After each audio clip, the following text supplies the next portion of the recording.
Let's install the Cosco Scenera Next, one of the lightest seats on the market, inexpensive, and it has great newborn fit.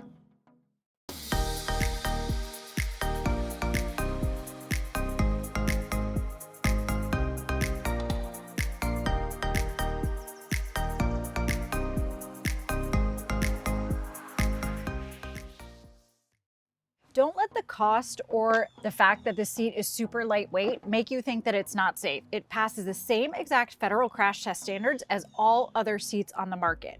It's got a super easy installation. I'm going to walk you through the steps. This seat is both rear and forward facing. However, watch till the end because I'm going to tell you why you're likely not ever going to use it forward facing. In rear facing mode, it's got a 40-pound weight limit and a 40-inch height limit. So the average child is going to outgrow the seat between the ages of 2 to 4 in rear facing mode. You can install this car seat using either the lower anchor connectors, which are stored right here in their convenient storage location, or using the vehicle seat belt. And because it is a rear and forward facing seat, there are 2 belt paths. The belt path is where that lower anchor strap or vehicle seat belt routes. This is the one for rear facing, and this is the one for forward facing. But again, I'm gonna tell you more about this later, so you keep watching. Before we get the seat installed, you've got to check a couple of things in your vehicle. So let's get that vehicle seat back in its upright and locked position. I went ahead and moved the passenger seat up so I've got room to kind of move around the seat as needed. All seats have to be at the proper recline level. And for this seat, there is a line here. I think I'm touching it. There's a line here on the side of the seat that has to be parallel with flat level ground. So I am on flat level ground and I'm going to just kind of line up the seat to get that line even with the ground, and I'm good to go. This seat does allow the use of a rolled towel or a pool noodle if you need help to get that proper recline angle. Sometimes that happens if you have like a severe vehicle seat slope and the two just aren't matching up. You can add in that rolled towel to help you out. We are good to go in this vehicle. So let's start by installing with the lower anchor connectors. I already released this one from its little storage location here on the side. I'm going to do the same on the other side. And let me flip this so you can see what I'm doing. I want to fully extend this lower anchor strap so that I can then connect it and tighten it. So when you're going to extend these straps, do yourself a favor and do it horizontal like this. So you're going to push this gray button down and then pull out to get all of that webbing out. Now it's nice and long, so I have plenty of slack to work with. Now this seat, I want to make sure that that lower anchor strap is routed properly in relation to the crotch buckle position. So for this seat, I have the crotch buckle currently in the one that's going to be closest to my child, and I'm going to route this lower anchor strap in front of that position. Just get back in here and double check. Like I said, I pulled this seat padding off because it just makes it so much easier for me to see what in the world I'm doing under here. So actually, my lower anchor strap is severely twisted somehow. I don't know how that happened, but I'm glad I'm checking. So now we are free and clear of twists. Note to self, always double check what's happening in your car seat before installing it.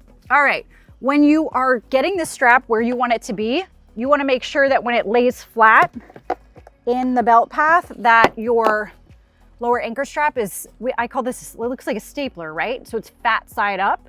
So you want it to look like that on that side. And the same on the other side. And we are good to go. Okay, that was unexpected. Okay, so let's attach these lower anchor connectors. In terms of vehicle seating position, any vehicle seating position where you are allowed to put a car seat is a safe seating position, assuming you can get a proper installation. I'm choosing to install this seat behind the passenger seat because it's easiest for me to show you. It could also easily go behind the driver or in the center seat. A lot of center seats do not have lower anchor connector positions, so you would likely be using the seatbelt to install in the center seat if, you know, that's a seating position that you want your child in. grab that lower anchor connector strap, find your designated lower anchor positions in your vehicle, and then you're gonna pop it in. You can hear it click. I can't easily pull it off. I'm going to do the same on the other side, click it into place. So now I've got the seat attached to the vehicle seat, but obviously it's not tight. So we've got to get the slack out of here. So here we go. I'm going to leave this padding up on one side so that I can easily access the belt path. If you don't want to do that, you can reach your hand all the way through, totally fine too, but you know, I like to make my life easier where I can. Grab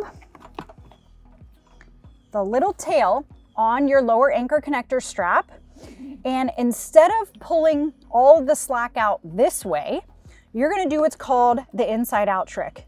And if you have subscribed to this channel, which you're gonna go do right now if you haven't, and you've watched any of the videos, we talk about this inside out trick all the time because it is one of the single best tips and tricks I can give you about car seat installation.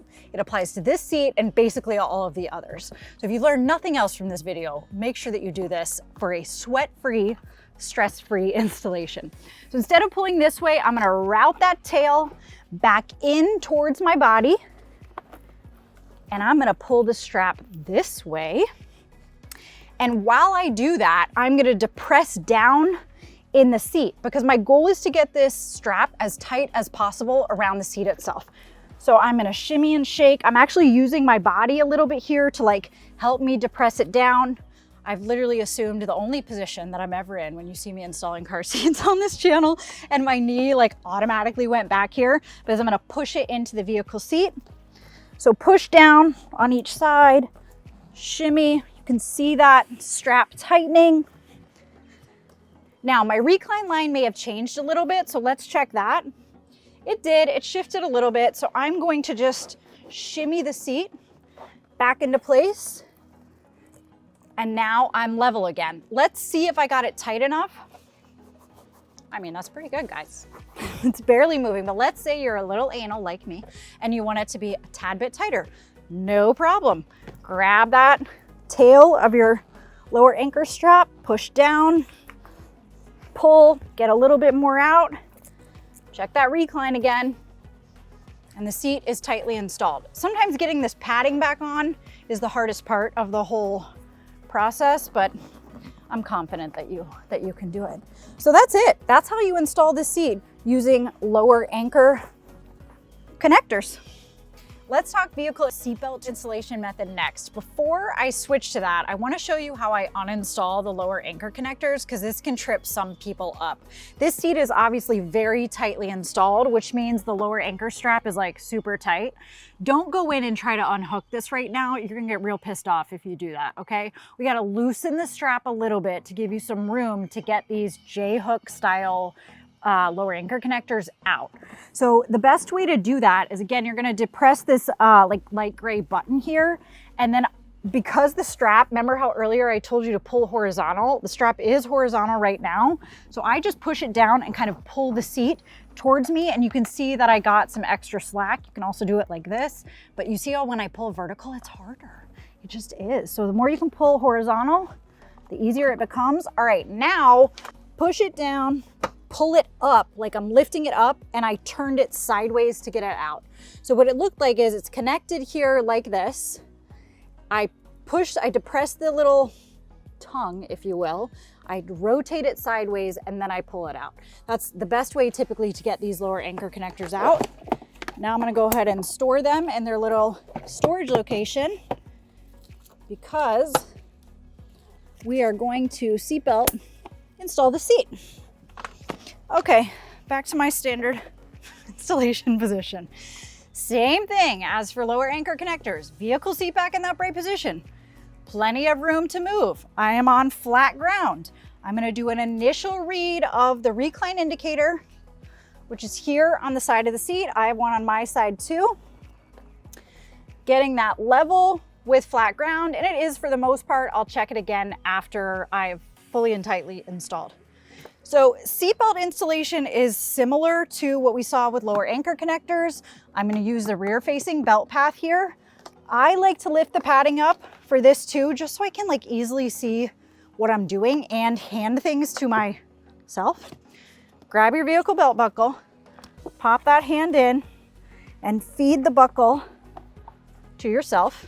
You want to be mindful of where you're routing the seatbelt in relation to the crotch buckle. So there's a car seat manual page that tells you exactly how to route the seatbelt or lower anchor connectors in relation to the crotch buckle. Make sure you reference that. Buckle your seatbelt in. Okay, attached, not tightly installed. I'm routed properly. We've got to start by locking the vehicle seatbelt. So let's do that. Most vehicles have this kind of a locking retractor where you pull it all the way out until you hear that ratcheting noise. And now it's ready to use to install a car seat. If you don't have this kind of vehicle seatbelt, check your vehicle manual. There are some other types of locking mechanisms, and sometimes it can differ based on the vehicle seating position. So just double check your vehicle manual so you know how to lock your vehicle seatbelts. Now, before I get into fully tightening the seat, a word of caution. If your car seat tilts, and you most often see it when you look in your rear view mirror. Have you guys ever done that? You like look back in your rear view mirror and the seat is like totally wonky to a side. It can happen if there's a lot of fancy bolsters and whatnot on your vehicle trim level, but oftentimes if it's happening with lightweight seats like this one, it's user error. So what happens is when you install with the seatbelt, oftentimes people are tightening from here. I'm not gonna do it, but you pull this up and it pulls the seat up, causing it to tilt, right? Not you, you're not gonna do that. We're gonna come in here. I've pulled the corner back again, already did that so I could route the vehicle seatbelt. I'm gonna separate the shoulder belt from the lap belt because my goal is to get that lap belt as tight as possible. But instead of trying to make it tight from here, I'm gonna make it tight from inside the shell of the car seat. Position assumed. Use one of my other hands, I only have two hands. So I'm gonna take one hand to separate, my other hand to push down on the seat and kind of shimmy it. And you can see how that lap belt is getting nice and tight. Now, depending where you push down on the seat, it could shift the recline angle, right? If I'm pushing here, recline's gonna go more like this. If I'm pushing here, recline's gonna go more like this. So just be aware of that. All right, nice and tight, hold that taut, feed it into your other hand and up into the retractor. Oh, my level line's pretty good. All right, pretty good. Now let's test for tightness, see if I got enough slack out. Oh yeah, I did. If for some reason you didn't, just get back in there and go again. Separate the shoulder and lap belt, push down, pull, use your leg to depress the seat back into the vehicle seat. Feed it up there. And your level line's perfect. You're good to go. No more lifting of the car seat and a perfectly tight seatbelt installation. So if you've been paying close attention, you heard me mention at the start of this video that I'm actually not going to show you how to install it forward facing. The same principles apply, by the way, if you really want to use it forward facing. But here's the reason I don't think you're going to. I shared with you that the rear facing limits for this seat are 40 pounds and 40 inches. Well, the forward facing limits are 40 pounds and 43 inches.